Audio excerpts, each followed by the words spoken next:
Being shirtless or half-naked in public places in the Philippines is normalized because of its tropical climate. People usually experience seeing this kind of situations. Many municipalities, including Buwak, implemented an ordinance that prohibits being half-naked in public places. Since the half-naked ban policy is implemented in Marinduque in 2018, the researchers find out whether the ordinance is still active and functional. Based on the criteria that the researchers set, the participants from Mercado is capable of providing the best information that are significant to aims of the research study. Mercado Buwak Marinduque as the local study, according to the municipality of Buwak, as of 2018, the population in Mercado increases with total of 1,454 residents. The perception of the residents upon the changes of Ordinance Number 2018-237 or the half-naked ban policy for the year 2018 to 2020 within the territorial jurisdiction of Mercado Buwak Marinduque.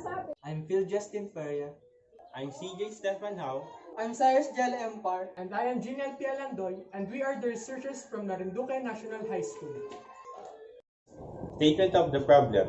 The researchers aim to know the perception of residents upon the changes in terms of effectiveness of the management of officers and other public servants on the Ordinance Number 2018-237 for the year 2018-2020 within the territorial jurisdiction of Mercado Buwak Marinduque. Specifically, this study will seek to answer the following questions. What is the demographic profile of the respondent in terms of A. Age, B. Gender, C. Educational attainment? What are the changes in terms of effectiveness of the management of officers and other public servants towards the ordinance from the year 2018-2020? Number 3.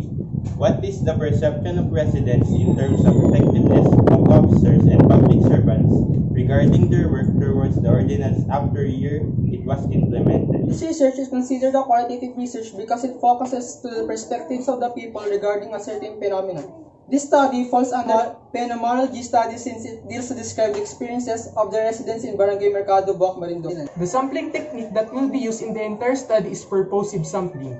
The researchers will select the samples based on their knowledge and credibility. Researchers will use organized self-made questionnaire that will be distributed to the respondents to gather data and information. The questionnaire is composed of 9 questions, specifically 8 closed-ended questions and 1 open-ended question. First, the researchers will choose the number of respondents that will given sets of questionnaires for them to answer. Then they will choose a designated place where they will conduct study. Next, the researcher will choose their choice of research instrument for gathering data for their study. After that, the researcher will construct their own questionnaire prior to their study and some profile about their chosen respondents. Then the researcher will finalize the structured questionnaire that they constructed that will help them gather the data. Next, they will distribute their finalized questionnaire to their chosen participants for them to answer. After that, the researchers will collect the questionnaires that they distribute and analyze the response of each respondent. Finally, the researchers will tally and interpret the data that they gathered from each respondent. The graph shows the comparison between the educational attainment of the respondents.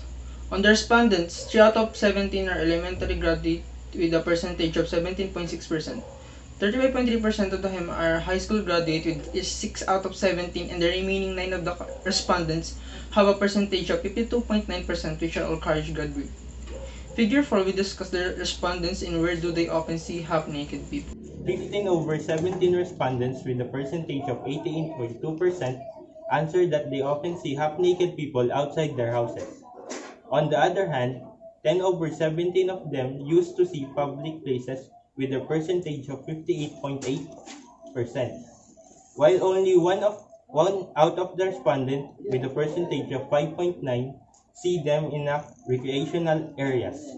Figure 5 will show the approaches that people tend to when experiencing this kind of situation. This is the chosen approach of the respondents when encountering half-naked people.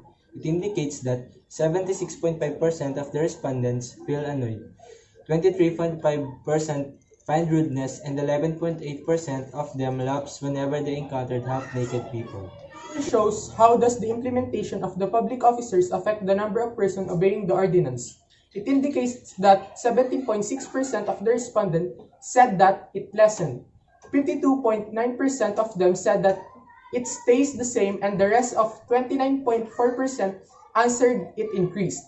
Upon the results that are given, there is always a perspective to every individual whether they are satisfied with the changes and works of management. Graph shows how the respondents find the work at the management in terms of effectiveness towards the implementation of the said ordinance. It indicates that 35.3% of the respondents answered they are satisfied, while the other 67.7% of them answered that they are not satisfied regarding the work of the management. The conclusion. This study aims to know the perception of the residents from Mercado Walk, Marinduque upon the changes of the half-naked bond policy for the year 2018 to 2020. Based from the results gathered by the researchers, the following conclusions are drawn. Number 1. Ages of the residents varies from each other. Male has greater number than women. Most respondents are either college graduate or high school graduate, and all the remaining small number of respondents are elementary graduate. This in terms of the effectiveness of the management of the officers and the other public servants towards the ordinance from the year 2018 to 2020. The ordinance is effective at first. Many public servants doesn't allow the people to come in public shirtless. After a year, the ordinance was implemented, it becomes passive. The officers doesn't take actions anymore on shirtless people in public places. The persistence in terms of effectiveness in public servant regarding their work towards the ordinance after a year it was implemented is negative. The protocol is very effective at first, and many shirtless individuals in public are caught. According to the residents, due to the inconsistent management of the public servant, most of them are unsatisfied after years the ordinance was implemented. Most of the respondents usually see shirtless people in public places.